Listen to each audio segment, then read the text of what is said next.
National news.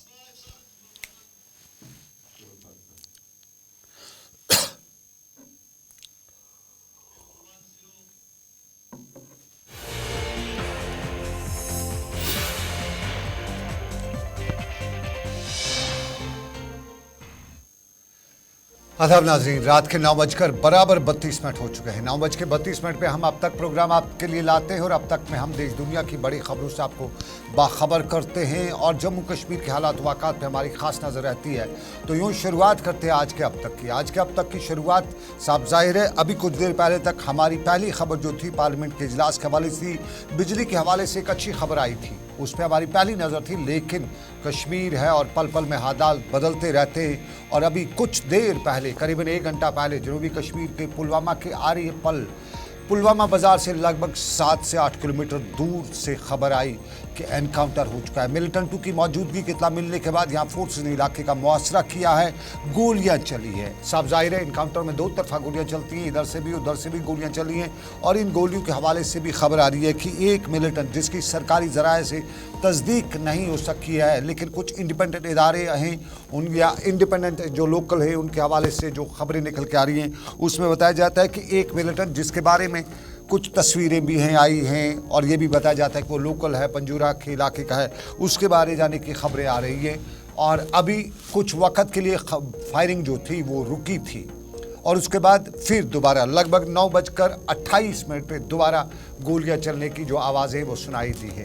तो कितनी मिलिटेंटों की तादाद है, क्या सिचुएशन है, ये पूरी तरह से जानकारी निकल के नहीं आ रही है। बारिशें दिन भर हो रही थी और कल रात से भी बारिश हो रही थी और आज शाम को भी ऐसी कोई मूवमेंट इलाके में नहीं थी, लेकिन साफ जाहिर है फोर्सेस को इनपुट्स मिले थे और इन इनपुट्स के आधार पर उन्हीं के इलाके में मुआसरा किया था। वो हमारे साथी मुजम्मिल भट्ट वहाँ पहुँचने की कोशिश कर रहे थे। क्या वो वहाँ पे पहुँच चुके हैं या वहाँ की क्या सिचुएशन है, हम उस पर कोशिश कर रहे थे। बाहर बहुत बारिशें हो रही थी और हमने मुजम्मिल को ये ड्यूटी लगाई थी कि वो जाए वहाँ पे और देखे क्या कुछ सिचुएशन है हो सके। तो क्या मुजम्मिल वहाँ नहीं पहुँच सके हैं? हमें जो तस्वीरें आ रही मुजम्मिल की वो वहाँ नहीं पहुँच सके। बहुत मुजम्मिल शुक्रिया, मुजम्मिल बहुत बहुत शुक्रिया। बताइएगा तस्वीर से लेके बाकी हालात पे बताइएगा, क्या कुछ अपडेट है आपके पास, क्या बताया जा रहा है? देखिए सनम, मैं आपको बताना चाहूंगा कि ये आरिहल पुलवामा का एरिया है जिसमें 7:30 के करीब यहाँ पे तलाशी अभियान स्टार्ट हुआ और जिसमें यही बताया जा रहा है कि वहाँ पे जैसे तलाशी अभियान स्टार्ट हुआ तो उसमें वहाँ पे जब तलाशी चल रही थी तो उसमें गोलियों का तबादला हुआ जो इनकाउंटर की शक्ल में तब्दील हो गया। बिल्कुल आपको बताना चाहूंगा कि ये आरिहल पुलवामा का इलाका है जहाँ पे ये इनकाउंटर स्टार्ट हो गया है और बिल्कुल आपको बताना चाहेंगे कि अगर हम अभी की बात करें तो बिल्कुल अभी एक खबर आ रही है कि सूत्रों के हवाले से खबर आ रही है जिसमें यही बताया जा रहा है कि इसमें एक मिलिटेंट न्यूट्रलाइज किया गया है और बाकी जो सर्च अभियान है वो जारी है। मुजम्मिल ज़रा ये आरियल का बताइए किस एरिया में पड़ता है? मेरा आइडिया है शोपियां के इलाके में शायद पड़ता है। कहाँ पे पड़ता है ये? शोपियां और पुलवामा के बीच में पड़ता है या कहीं इसी इधर उधर किसी और साइड में? और एरिया कैसा है, क्या ये जंगलात का है, बागात का एरिया है? देखिए मैं आपको बताना चाहूंगा सनम, ये आरिहल जो इलाका है ये पुलवामा में पड़ता है। बिल्कुल अगर देखा जाए तो ये पुलवामा और शोपियान के बॉर्डर पे है, तो बिल्कुल ये पुलवामा का एरिया पड़ता है जहाँ पे ये अगर देखा जाए तो ऑर्चिड्स भी यहाँ पे बहुत सारे हैं, लेकिन बिल्कुल ये रिहायशी इलाका है जहाँ पे ये जो मुठभेड़ है वो स्टार्ट हो गई है, जो 7:30 के करीब यहाँ पे मुठभेड़ स्टार्ट हो गई है। अगर देखा जाए तो फोर्सेस की डेवलपमेंट बहुत ज्यादा यहाँ पे लगाई गई है जिसमें CRPF के साथ साथ जम्मू कश्मीर पुलिस और पैरामिलिट्री फोर्सेस भी यहाँ पे लगाई गई है और जिसमें जो एग्जिट और इनर पॉइंट से सारे सबको सील कर दिया गया है। बिल्कुल आपको बताना चाहेंगे सलाम। बहुत बहुत शुक्रिया मुजम्मिल, अपना ख्याल रखिएगा। आपकी तबीयत पहले से ही नासाज थी, बारिश में बाहर निकले आप, कोशिश करिए अपनी तबीयत का ख्याल भी रखिएगा और हमारे साथ अपडेट में बने रहिएगा। मुजम्मिल हमारे साथी मुजम्मिल भट्ट पुलवामा से और आरिहल का बता रहे थे। आरिहल शोपियां की तरफ जाते हुए एक छोटा सा गाँव पड़ता है, पुलवामा से लगभग 7 से 8 किलोमीटर की दूरी पे है और यहाँ पे शाम गए जो है वो एनकाउंटर की खबर आई। गैर मुसद्दका इतला जो हैं, हम इनको कंफर्म नहीं कर रहे हैं, लेकिन कुछ लोगों के हवाले से खबरें निकल के आ रही है कि यहाँ पे एक लोकल मिलिटेंट जो है वो मारा जा चुका है। क्या कुछ तफसीलात निकल के आती है, उस हवाले से हम इस खबर के साथ जुड़े हुए हैं। हमारे साथी मुजम्मिल आदिल दोनों जुड़े हुए हैं और कोशिश करेंगे कि आपको लगातार पल पल की खबर से अपडेट किया जाए। हमारे सोशल मीडिया प्लेटफॉर्म्स के साथ साथ हमारे चैनल पर आप इस पूरी खबर के साथ जुड़े रहेंगे और आपको बताते चलें ये जनूबी कश्मीर का पुलवामा का इलाका है।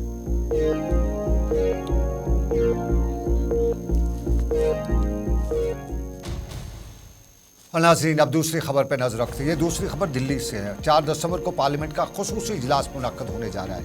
ये इस सरकार का लगभग आखिरी इजलास हो सकता है, क्योंकि अगले इस साल 2023 में विंटर सेशन का जो इजलास है इसमें है।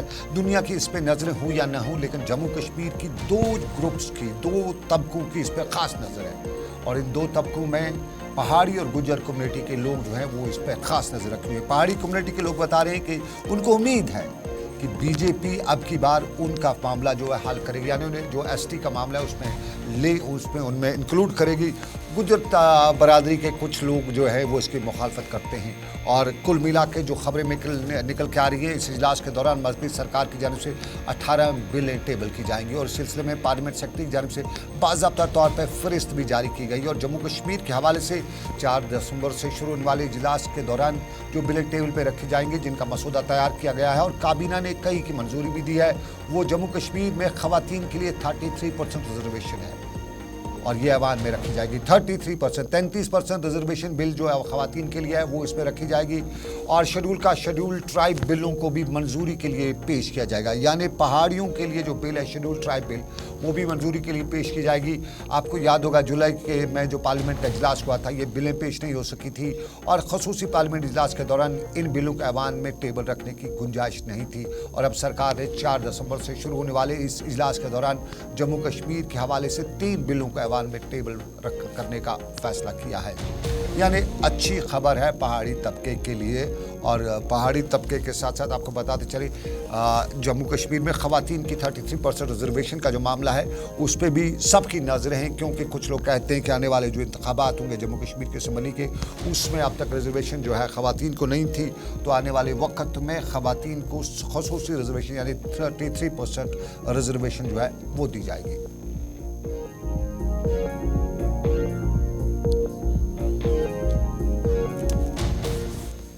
दिल्ली से रुख करते हैं जम्मू कश्मीर का और जम्मू कश्मीर के हाल अहवाल में मनोज सिन्हा, जम्मू कश्मीर के लेफ्टिनेंट गवर्नर। कल आपको याद होगा जो खिलाड़ी आए हुए हैं जम्मू कश्मीर में मुल्क के, उनके कल मैच था और मैच से पहले उन्होंने खिलाड़ियों से भी मुलाकात की थी। और जम्मू कश्मीर में IPL का जो मुकाबले है उसके हवाले से बताया जा रहा है कि अब की बार जम्मू कश्मीर की इंतजामिया पूरी तरह से तैयार है। लेकिन आज जम्मू में जम्मू कश्मीर के लेफ्टिनेंट गवर्नर मनोज सिन्हा ने इंटेलेक्चुअल प्रॉपर्टी राइट्स कन्क्लेव का इफ्तिताह भी किया। उस मौके पर मनोज सिन्हा ने बताया कि जो कन्क्लेव है ये स्टार्टअप्स के लिए IBR के मुख्तलिफ आलात जैसे GI tagging, painting, trademark, copyrights को अपनी तिजारत और कारोबार के तहफ़्फ़ुज़ और तरक्की के लिए मुअस्सर तरीके से इस्तेमाल करने की रहनुमाई भी करेगा। उन्होंने बताया कि हैंडलूम और हैंडीक्राफ्ट की 10 मसनूआत और ज़राअत और उससे मुंसलिक शोबे की 5 मसनूआत को GI टैग मिला है और ये जम्मू कश्मीर के हैंडलूम और हैंडीक्राफ्ट डिपार्टमेंट के लिए एक बड़ी कामयाबी भी है और इससे जम्मू कश्मीर की एंटायर कम्युनिटी को फ़ायदा भी मिलेगा और जम्मू कश्मीर की इक़्तिसादी तरक्की को भी फ़रोग़ मिलेगा। मनोज सिन्हा की तकरीर का कुछ हिस्सा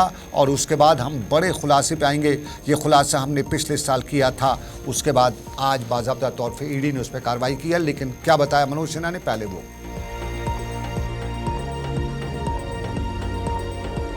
आज लगभग सभी यूनिवर्सिटीज इस दिशा में काम करना शुरू की हैं। इनोवेशन को प्रमोट करके बौद्धिक संपदा को संरक्षित करने तथा जम्मू कश्मीर को स्टार्टअप्स के महत्वपूर्ण केंद्र के रूप में विकसित करने का भी प्रयास प्रारंभ हुआ है। मैं आप में से कुछ जो स्टूडेंट्स बैठे हैं, अभी पिछले दिनों जम्मू यूनिवर्सिटी ने एक स्टार्टअप यात्रा शुरू की थी। आप में से कुछ लोग वहाँ थे, मैं चेहरों को देख रहा हूँ। उन्होंने भी एक 500 नए स्टार्टअप्स का लक्ष्य रखा है। इसी तरह Islamic university of science and technology ने नए इनोवेशन के रजिस्ट्रेशन के साथ साथ उनके ऑपरेशन एंड होल्डिंग के लिए तेजी से काम करना शुरू किया है, जिससे जम्मू कश्मीर में मैं कह सकता हूँ इनोवेशन की संस्कृति विकसित हो रही है। इंडस्ट्री से सहयोग भी मिल रहा है।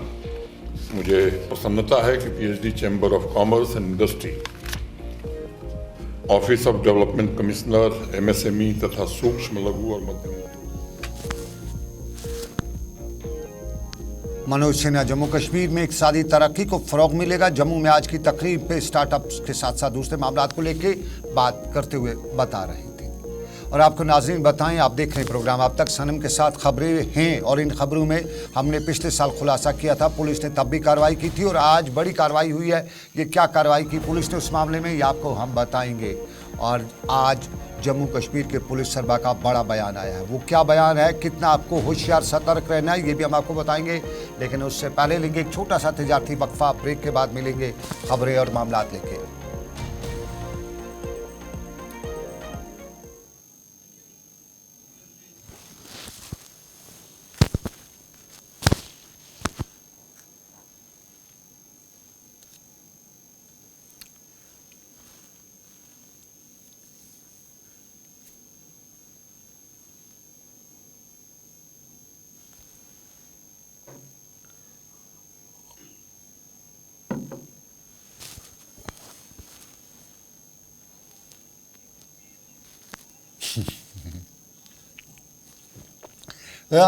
दो अगर लास्ट पे बी दबस मुजम्मिलस बी इज लास्ट पे पार नेरा नेरा क्या खबर लागुनस नेबर कन तावनस हाँ ना यश नेबर को तोर गए छे पागल हो सा तोर गए छे हाँ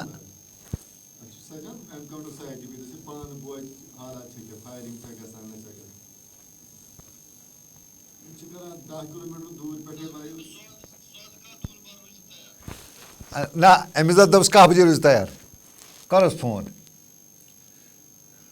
मैं बोझ नहीं जा पहले मैं दपन जी साइड की पे रूदस में रोज तैयार दस मौसम को वन कुछ मौसम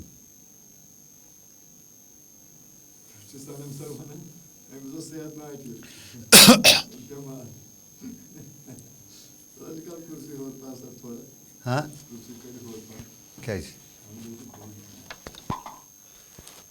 ना दब स्वाद का ना दब स्वाद का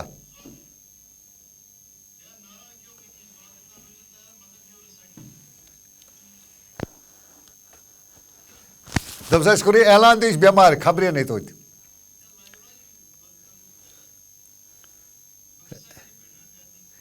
माँ करो लम्मा लागू नहीं आप दो वन से दबसना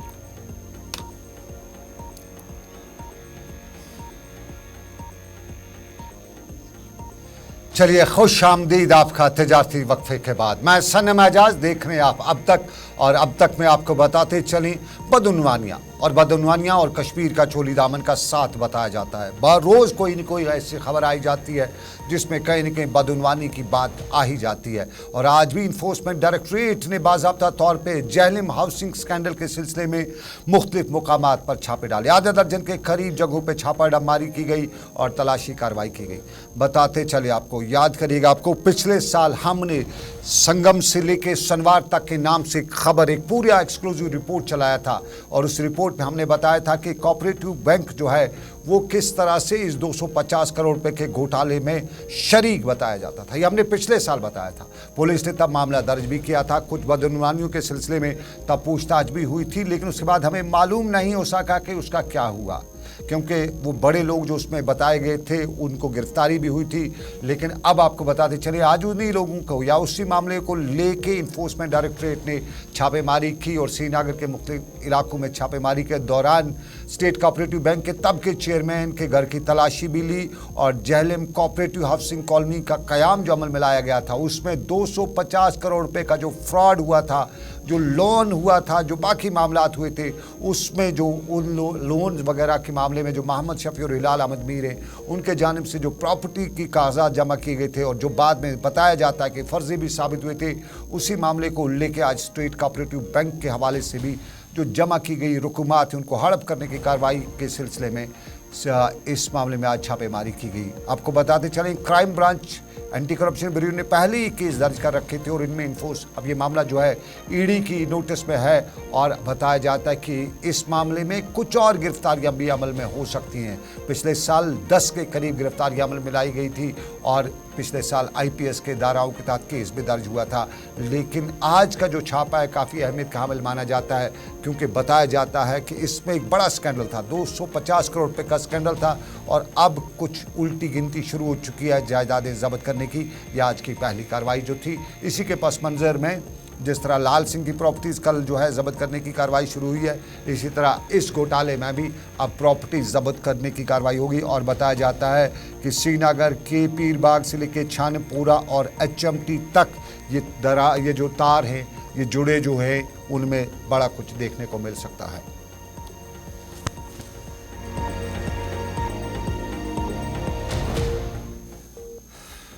और नाज़रीन, आज सुबह सुबह का वक्त था, हमें जम्मू कश्मीर पुलिस के अहदेदारों की तरफ से फ़ोन आया कि डीजी साहब मीडिया से आज बड़ी बात करने वाले हैं। फ़ौरन हमने अपने नुमाइंदों को दौड़ाया, वहाँ पहुँचे तो मालूम हुआ बड़ा बयान है, बड़ा मामला, और ये मामला कश्मीर के एनआईटी से जुड़ा हुआ कहीं न कहीं है।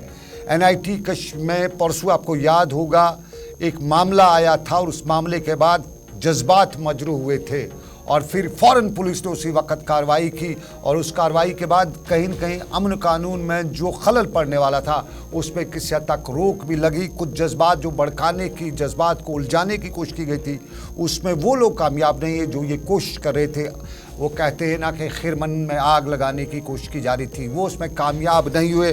वो बर वक़्त कार्रवाई रही, सिविल सोसाइटी की, पुलिस की, मुख्तलिफ शोबाए जो ज़िंदगी हैं उनकी बर वक़्त जो अक्लमंदी रही, उसके बाद किसी हद तक वो मामला तो ठंडा तो हुआ लेकिन उतना भी नहीं हुआ। लेकिन उसी मामले के पस मंज़र में जम्मू कश्मीर के पुलिस सरबराह आर स्वेन ने जम्मू में आज एक प्रेस कॉन्फ्रेंस की। इस प्रेस कॉन्फ्रेंस में उन्होंने सबसे बड़ा सवाल यही उठाया कि किसी को भी अमन अमान में रखना डालने की, मजहबी जज्बात को ठेस पहुंचाने की इजाज़त नहीं दी जाएगी।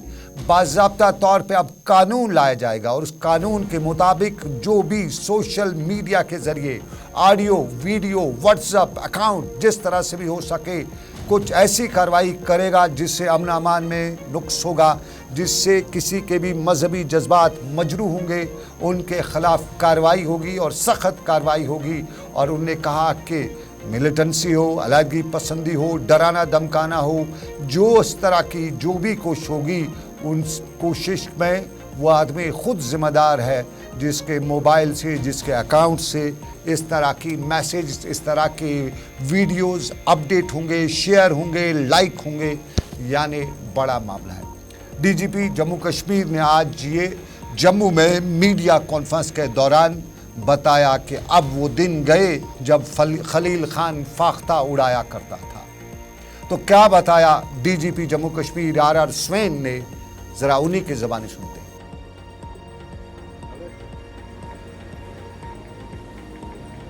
हमने एक तय किया है 144 क्रिमिनल प्रोसीजर कोड के तहत एक सरसरी तौर पे एक कानून लाएंगे जिसमें किसी किस्म भी कंटेंट, मैसेज, वीडियो, ऑडियो जिससे कम्युनल सेंसिटिविटी ख़त्म हो जाएगा या किसी को डराया जाएगा, धमकाया जाएगा, वो चाहे टेररिस्ट या सेपरेटिस्ट नेटवर्क की तरफ से हो या शरपसंद अनासर की तरफ से हो, ऐसे मैसेजेस को पोस्ट ही करना, ऐसे वीडियो को पोस्ट ही करना जो है वो कानूनन जुर्म हो जाएगा। पोस्ट करने वाले को हम जरूर कानून के दायरे में लाएंगे और उसको फॉरवर्ड करना, उसको शेयर करना भी कानूनन जुर्म हो जाएगा। कोई अगर ये कहे कि साहब मैं तो इनोसेंटली, मुझे किसी ने भेज दिया, मैं क्या करूं, तो उसकी जवाब में ये रहेगा कि साहब आपको आपकी बगैर इजाज़त के अगर किसी ने इस तरीके की objectionable video, audio, messages, text भेजा तो आपने उसको तुरंत नज़दीक से नज़दीक पुलिस थाने में जाके कह सकते हैं कि साहब मैं नहीं चाहता था कि ये मेरे फ़ोन में आए, ये पता नहीं कहाँ से किसने भेजा है, मैंने इसको अपने हिसाब से पोस्ट नहीं करा है, आप ये इन्फॉर्मेशन अपनी तरफ से दे दीजिएगा, आप इसके बाहर हो जाएंगे। आप क्रिमिनल लाइबिलिटी के बाहर हो जाएंगे। पर उसके आगे अगर आप जानते हैं कि ये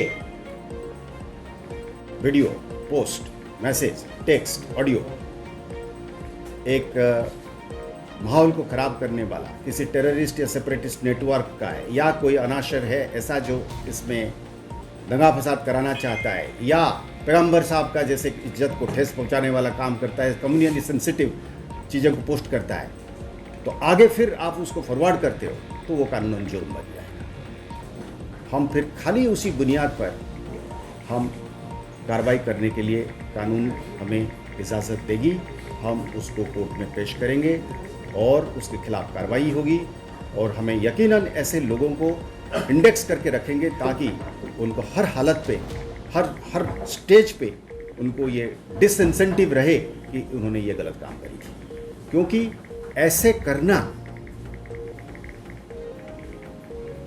से ही लोगों के मन में भय पैदा होता है,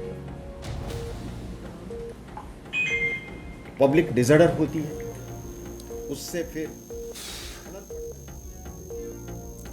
रश्मि रंजन स्वयं डीजीपी जम्मू कश्मीर मीडिया से बात करते हुए बता रहे थे कि WhatsApp, social media, Facebook, Instagram पे शेयर करना, कमेंट करना, ऐसे वीडियो, ऐसे सोशल पोस्ट जिनसे किसी के मजहबी जज्बात भड़कते हों तो खैर नहीं है।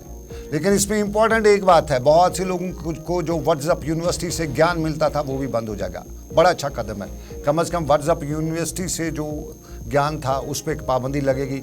लेकिन एक और सवाल भी है, डीजी साहब का ये बयान खुशाइंद है और इसको सर चश्म हम तस्लीम भी करते हैं, लेकिन जम्मू कश्मीर मुल्क का हिस्सा है तो मुल्क की दूसरी रियासतों में भी ये कानून होना चाहिए। उत्तर प्रदेश में ख़ास तौर पे यही कानून होना चाहिए, वहाँ पे भी व्हाट्सएप जो यूनिवर्सिटी उससे जो बड़ा ज्ञान मिलता है, तो पूरे मुल्क में जो हालात होते हैं उसके पीछे भी कहीं ना कहीं ऐसा है। जम्मू कश्मीर उसी का एक हिस्सा, उसी मुल्क का एक छोटा सा हिस्सा है, तो ये कानून यहाँ पे तो मुल्क की दूसरी रियासतों में भी होना चाहिए।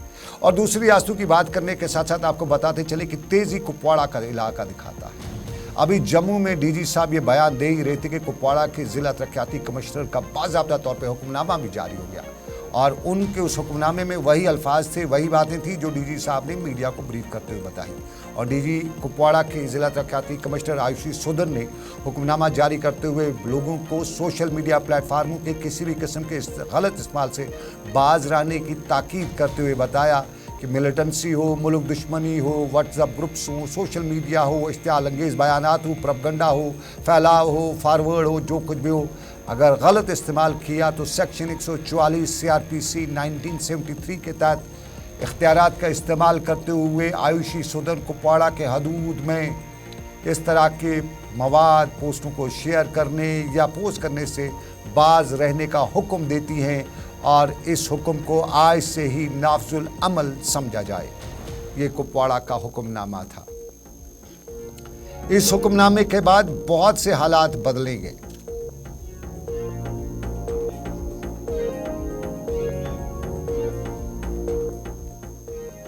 बहुत से हालात बदलेंगे। सोशल मीडिया पे कहीं न कहीं एक तरह से लगाम भी लगेगी और विविंग वगैरह पे भी थोड़ा सा असर पड़ेगा।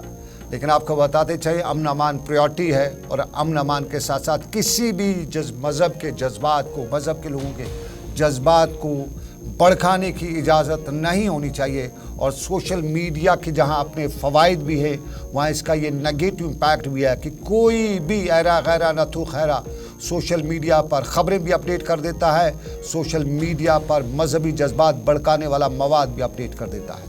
तो उसी सब मवाद को, व्हाट्सएप यूनिवर्सिटी के ख़ास मवाद को, अब ऐसा करने पर आपके ख़िलाफ़ कार्रवाई हो सकती है।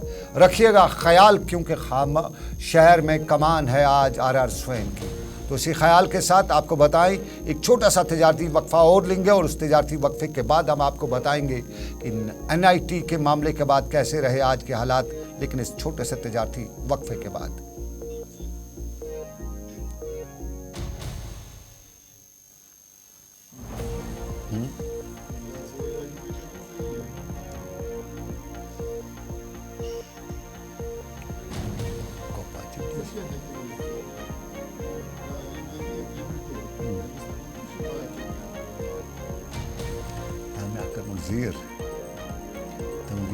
ज्यादा जरूरत हो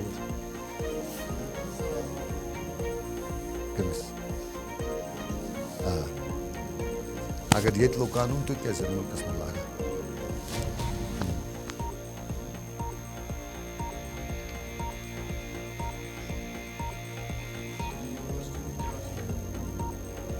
WhatsApp यूनिवर्सिटी तो अच्छी ना वना भगवान न समन कशे से मर नियाज गसी हो गसी छ WhatsApp में वना तो नाम में तो WhatsApp यूनिवर्सिटी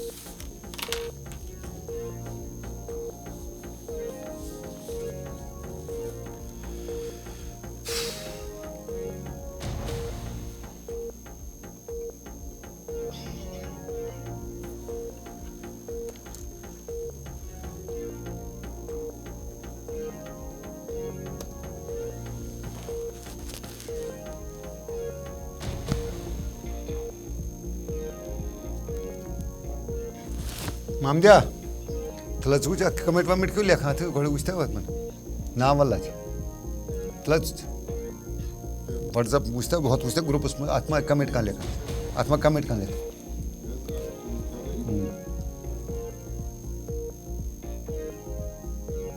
कमेंट से कहाँ लिखा ना सोना बस ना कमेंट इतने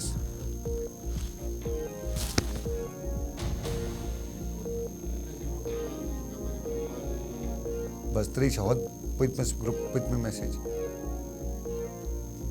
तला क्या क्या अनयूरी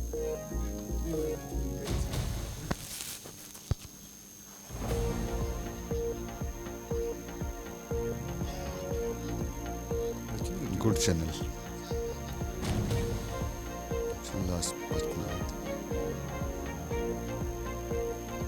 Medicine method channel. Commit.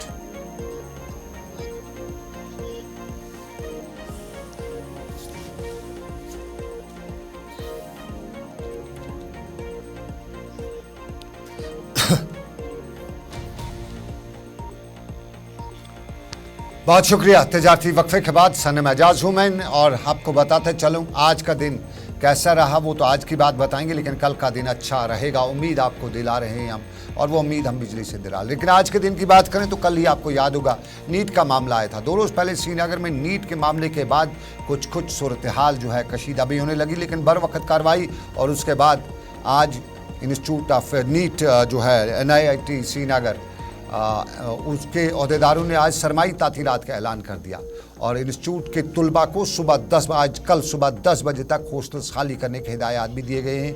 आज सर्कुलर भी जारी किया गया और NIT श्रीनगर ने इस सर्कुलर में तुलबा से कहा कि विंटर वैकेशन हो चुकी है, हॉस्टलों में क़याम पजीर तमाम तुलबा और तालिबात को बताया जाता है कि फौरी तौर पर हॉस्टल को खाली करें। इधर श्रीनगर के कुछ कॉलेजों में कुछ सूरत हाल भी देखने को मिली थी। उस दौरान कुछ तुलबा ने मुजाहरे भी किए थे। तुलबा को ये मामला जो है इस पे कहीं न कहीं सबका खून गर्म हो जाता है, लेकिन उसके बाद जो है हालात मामूल पे आ गए। तहम आज श्रीनगर के इस्लामिया कॉलेज के प्रिंसिपल की तरफ से भी एक जारी ऐलानिया हुआ था, उसमें तमाम जो क्लास वर्क था सेमेस्टर्स का वो जो है वो मुअत्तल किया गया। ताहम बैकलॉग जो है 3rd सेमेस्टर का उसके इम्तहानात शेड्यूल के मुताबिक भी मुनाक़द करने का बताया गया। कल कुछ एहतजाज वगैरह हुए थे, तदरीसी सरगर्मियाँ मुअत्तल भी रही थी, आज भी इसी तरह की सूरत हाल रही थी, लेकिन उसके बाद छुट्टियों का ऐलान किया गया।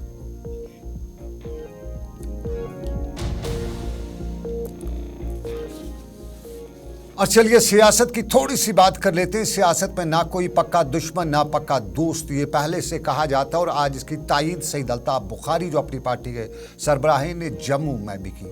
सईद अल्ताफ़ बुखारी जम्मू में अपना पब्लिक जो आउटरीच प्रोग्राम है वो लगातार जारी रखे हुए हैं और जम्मू में उन्होंने आज इसी पब्लिक आउटरीच प्रोग्राम के दौरान उसके जमात में कई लोगों ने ज्वाइनिंग भी की और सईद अल्ताफ़ बुखारी उनका खुशामदीद उनको भी कहा। ताहम सियासत पर बात करते उन्होंने कहा कि सियासत में कोई किसी का दुश्मन या दोस्त नहीं होता है। सियासतदान हमेशा पॉलिसीज़ पर नज़र रखते हैं और बीजेपी की मिसाल, बीजेपी और जम्मू कश्मीर की बाकी सियासी जमातों की मिसाल देते उन्होंने बताया कि सियासत में कल जो बीजेपी को कश्मीर की पार्टियां बुरा भला कहती थी, माजी में उनके एहतियाती रह चुके हैं। आने वाले वक्त में भी क्या भरोसा कौन किसका एहतियाती हो।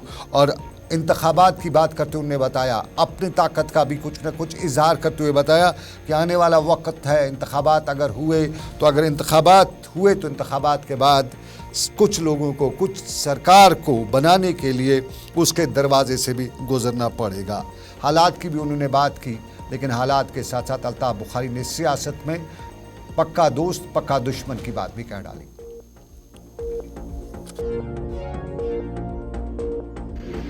कि हम दुश्मन एक दूसरे के नहीं हैं, हम पॉलिसीज़ के दुश्मन हैं एक दूसरे के। और पॉलिसीज़ को लेकर कल लोगों के पास हम जाते हैं, इलेक्शन के बाद तो सब सरकार बनाने के लिए होते हैं। आप लोगों को कभी सरप्राइज नहीं होना चाहिए जो ये भाजपा को गाली निकालते हैं। 2014 में नहीं देखा ये उन्हीं के साथ थे, नेशनल कॉन्फ्रेंस भी क्या, हर एक का ये मैं कहता हूँ। इसलिए गाली निकालना गलत है, मैं इसलिए उनको नहीं निकालूंगा गाली। क्या पता है यार, आने वाले टाइम पे अपनी पार्टी में जिसको सरकार बनानी होगी, अगर कभी जम्मू कश्मीर के इलेक्शन हुए, उनको हमारे दरवाजे पे जाना पड़ेगा। तो हम तो आजकल सरकार बनानी होगी तो हमारे दरवाजे से गुजरना पड़ेगा, भरोसा है उन्हें, और इसी भरोसे पे उन्होंने आज ऐसी बात कह डाली। लेकिन आपको बताते चलें कि सरकार का पब्लिक दरबार भी, अवामी आउटरीच प्रोग्राम भी चल रहा है। और उसी अवामी आउटरीच प्रोग्राम के दौरान आज स्किल डेवलपमेंट डिपार्टमेंट के कमिश्नर सेक्रेटरी सौरभ भगत आज ITI पामपुर में थे और यहाँ उनने ख़वातीन के हुनर का अंदाज़ा लगाने के लिए जो तरबियती प्रोग्राम चला रखा था उसकी जानकारी हासिल की। यहाँ इस जानकारी के दौरान उनने तमाम ट्रेड्स का दौरा भी किया और अपना रद्द-ए-अमल ज़ाहिर करते हुए कामकाज पर इत्मीनान का इज़हार भी किया। सौरभ भगत ने इमारत, मशीनरी, आलात और इंफ्रास्ट्रक्चर को अपग्रेड करने पर जोर भी दिया ताकि जदीद खित्तों पर तरबियत को हासिल किया जा सके और बच्चों को बेहतर से बेहतर सहूलियात मैसर रखी जा सकें। स्मार्ट क्लासेस रूम्स का क़याम का हवाले से भी उन्होंने यहाँ पे बताया कि दिल्ली सरकार बाज़ाब्ता तौर पे यहाँ प्लेटफार्म मुहैया कर रही है और एंटरप्रेन्योरशिप वगैरह के हवाले से अवाम को एक बेहतर सहूलियात भी फराहम कर रही है।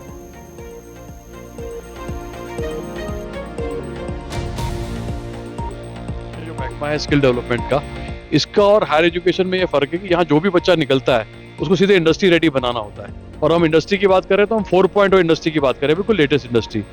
अभी हम यहाँ पुलवामा डिस्ट्रिक्ट में खड़े हैं, तो जैसे फॉर इंस्टेंस लासीपुरा के अंदर लगभग 6-7 हज़ार करोड़ की नई इंडस्ट्री आ रही है जो कि आपकी कोल्ड स्टोरेज से रिलेटेड है।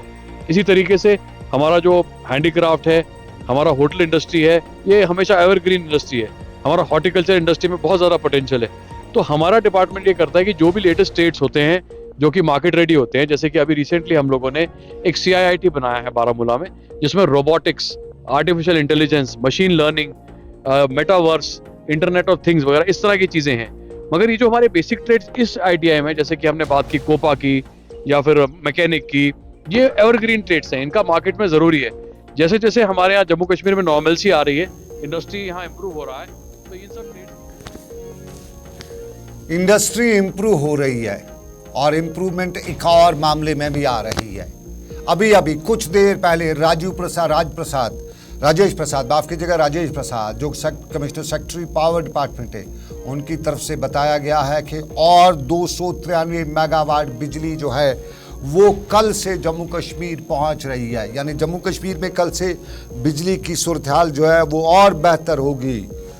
आपको बताते चलें 500 मेगावाट थर्मल पावर जो है वो पहले ही सरकार ने ख़रीद रखी है और अब कल से 293 मेगावाट बाज़ाब्ता तौर पे कश्मीर में डिस्ट्रीब्यूट की जाएगी।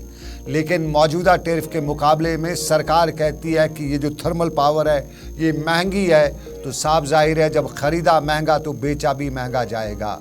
इन 500 मेगावाट्स को चैनलाइज करने के लिए सरकार जो है कुछ मौसूल आपसे भी वसूल करेगी। और सरकार के करीबी ज़राए का कहना है कि जहाँ हम हाइड्रो पावर पर इन्हिसार करते हैं, पहले ही 1600 मेगावाट सोलर ख़रीदारी जो है, ये पावर जो है ये हम ख़रीद रहे हैं पनबिजली से ये ज़्यादा है, इसलिए कुछ जिम्मेदारी आवाम की भी है और हाइड्रो और सोलर पावर में थोड़ा सा फ़र्क भी है, तो यूँ कीमत भी फ़र्क में होती है। तो अब जो सरकार जो है उनका कहना है कि 4 रुपये 50 पैसे फ़ी यूनिट जो बिजली ख़रीदी जा रही है उसमें अब कुछ न कुछ आगे कस्टमर्स को भी महंगाई करनी पड़ सकती है और तकरीबन 1 रुपया फ़ी यूनिट बिजली जो है वो कस्टमर से महंगी हो सकती है, यानी 5 रुपये 25 से 50 पैसे तक ये बिजली महंगी हो सकती है।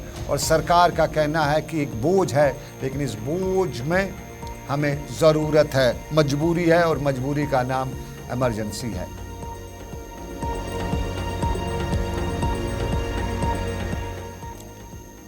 ये बड़ी खबर आ रही है और सरकार की तरफ से खबर आ रही है और सरकार किस खबर के साथ आपको बताते चले, बिजली थोड़ी महंगी हुई लेकिन कल से बिजली का जो बहरानी सूरत है उसमें बेहतरी की उम्मीद है। 293 मेगावाट और यानी जो 500 थर्मल पावर प्रोजेक्ट से थर्मल पावर ख़रीदा जा रहा है, 293 मेगावाट और बिजली कल से जम्मू कश्मीर पहुंचना शुरू हो जाएगी।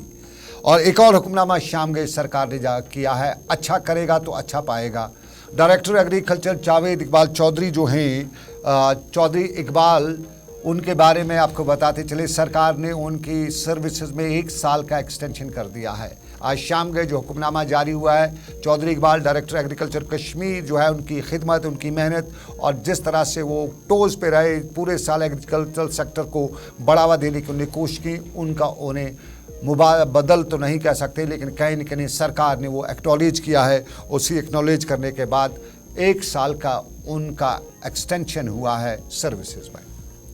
और नाज़रीन, अब आपको बताते चलें, अल्लामा इकबाल और मौलाना अबू कलाम आज़ाद रहमतुल्लाह अलैह 2 अजीम शख्सियात बरसग़ीर की, और उन्हीं शख्सियात के हवाले से आज नवाकदल वुमेंस कॉलेज में इंट्रा कॉलेज सिम्पोजियम का एहतमाम किया गया था और इसमें मुख्तलिफ कॉलेजों से आए तलबा ने इस मौजू पर रोशनी भी डाली। अमन की बात भी हो रही थी और अमन की इस बात में गवर्नमेंट वुमेंस कॉलेज नवाकदल और जम्मू कश्मीर उर्दू काउंसिल ने मुश्तरका तौर पर यह प्रोग्राम तरतीब दिया था और इन 2 अजीम शख्सियात को खिराज अक़ीदत पैदा करते हुए बताया गया कि बड़ी मुश्किल से होता है चमन में दीदावर पैदा। आज की तकरीब की सदारत प्रोफेसर हमीद नसीम रफ़ी आबादी कर रहे थे, जबकि प्रोफेसर आरिफा बशरा मेहमान खसूसी और सईद हमायून कैसरिया मेहमान ज़ी वकार के तौर पे मौजूद भी रहे।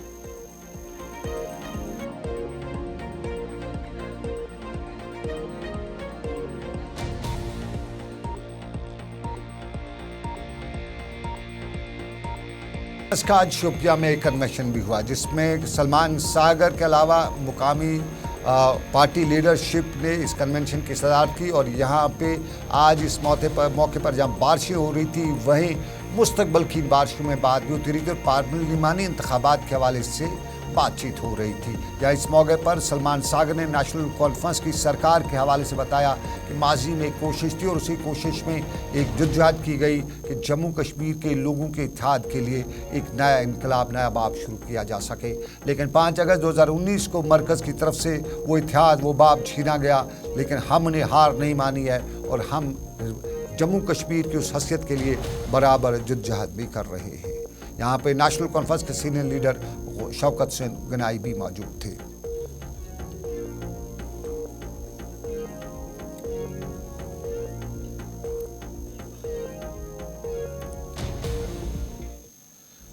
और नाज़रीन, खित्ते चिनाब का हाल अहवाल भी दिखाए। खित्ते चिनाब से अक्सर हम बता रहे हैं कि कम ही अच्छी खबरें आती हैं, कभी हादसों की, कभी बाकी मामलात की, डेवलपमेंट की। कल हमने वहाँ पे कच्ची खबर देखी थी, हमने आप तक पहुँचाई थी। आज कोशिश कर रहे थे कि कोई अच्छी खबर हो लेकिन आई नहीं, तो बदकिस्मती से हम वही खबर वहाँ की दे रहे हैं। आज हादसा हुआ है, इंसानी जानें बची हैं लेकिन जानवर यहाँ पे इस हादसे का शिकार हुए हैं और ये हादसा मैन मेड है, कुदरत का नहीं था। बिजली का खंभा और बिजली के खंभे पे इस तरह से तारें लगी थी कि करंट बिजली के तारों उस खंभे से दौड़ रहा था और फिर जब जो भी जानवर, जो भी मवेशी, भेड़ बकरी उस बिजली के खंभे के पास आके इस बारिश में अपने आप को खुरिचती तो यूं बिजली के झटकों से उधर ही गिर पड़ती। काफ़ी वक्त तक ये सूरत-हाल रही और इस सूरत-हाल के बाद बिजली डिपार्टमेंट को मुकामी लोगों ने आगाह किया, उन्होंने लाइन काटी और उसके बाद हादसे में बाकी लोगों को, जो इंसानों को बचा गया। शुक्र ऊपर वाले की मेहरबानी कि यहाँ से कोई बच्चा नहीं गुजरा। मुकामी लोगों ने बताया कि यहाँ इससे पहले भी इस तरह के वाक़ात हो चुके हैं और महकमे बिजली जो है उसकी ये सारी कारस्तानी है, कारकर्दगी नहीं बल्कि कारस्तानी है। और इसी कारस्तानी की वजह से यहाँ अक्सर कभी कुदरत की वजह से जानों का नुकसान होता है, कुदरती हादसों की वजह से, और कभी सरकार के नाकारा पुर्जों की वजह से, क्योंकि बिजली डिपार्टमेंट साबित कर रहा है कि वो अक्सर जगहों पे नाकारा पुर्जा बना हुआ है। और ये तस्वीर खुद बता रही है कि गरीब हकनवाज शाह के जो जानवर थे, जिन पे उसकी रोजी रोटी का जरिया चल रहा था, वो उनसे महरूम हुआ।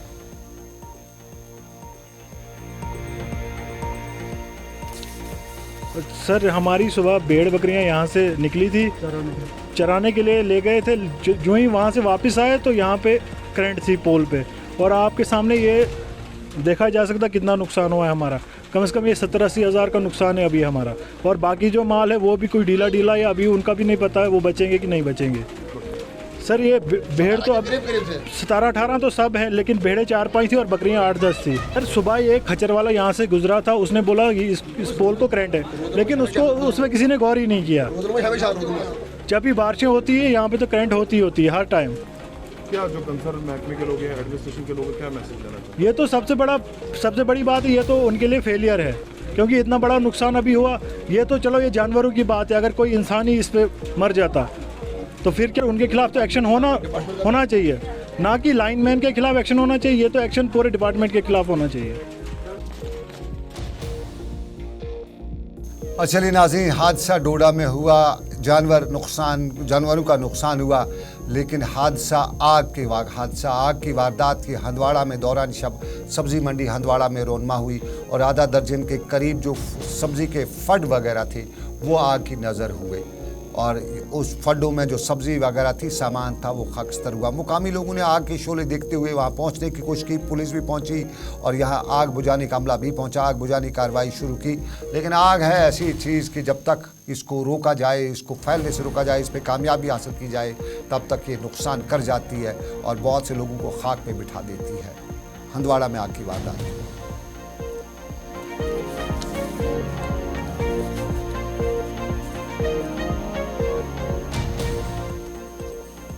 और चलिए नाजरीन, चलते चलते आपको बताते चलें, हमारे उस्ताद के अब करते हैं तो उनको याद किया जाता है। हम आपको तस्वीर दिखाते हैं वादी लुलाब की दर्दपोरा पहाड़ी इलाका, वहाँ के हाई स्कूल की, और आपके टेलीविज़न स्क्रीन पर जो शख्स नज़र आ रहे हैं, इनका नाम लियाकत अली ख़ान है। ये उस्ताद हैं, हेडमास्टर हैं, और आज ये अपनी ज़िंदगी की एक टर्म जो है वो सरकार की नौकरी की वो मुकम्मल करके रुखसत हो रहे बच्चों से। और आज जब ये रिटायर होके रुखसत हो रहे थे तो बाज़ाब्ता तौर पे यहाँ बड़ी तकरीब रखी गई थी। बच्चे बिलक बिलक कर उन्हें रो रहे थे अलविदा कहते हुए, क्योंकि ऐसा उस्ताद जिसे आमतौर पे मामू के नाम से वहाँ याद किया जाता है, वो उन्हें कहाँ मिलेगा।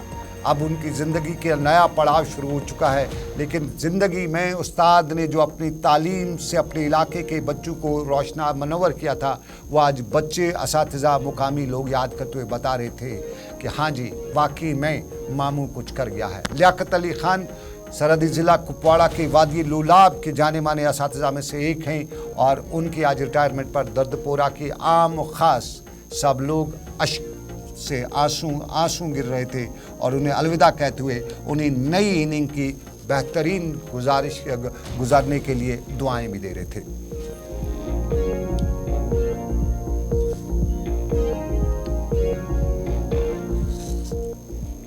और नाज़रीन, चलिए आपको चलते चलते बताते चले, ज़िंदगी रही तो फिर करेंगे आपसे मुलाकात, क्योंकि रात के 10:15 बज चुके हैं, और रात 10:15 बजे कश्मीर भी इस वक्त तेज़ हवाएं चल रही हैं, ठंडा मौसम है, बारिशें शहर में हो रही हैं, गांव देहात में पहाड़ों पे बर्फबारी हो रही है, और इस बर्फबारी के बीच में आपको भी ख्याल रखना है, ख़ास तौर पे पहाड़ी इलाकों में रहने वालों के लिए, कि वहाँ पे बर्फ़ के तूदे भी गिरते रहते हैं, ख़ास तौर पे मिट्टी के तूदे गिरते रहते हैं। तो अगर आप कहीं सफ़र कर रहे हैं तो एहतियात करिएगा और उन इलाकों की तरफ नहीं जाइएगा जिन इलाकों से बर्फ़ के तूदे यूजुअली गिरते रहते हैं या मिट्टी खिसकने के वाक़ात पेश आते रहते हैं।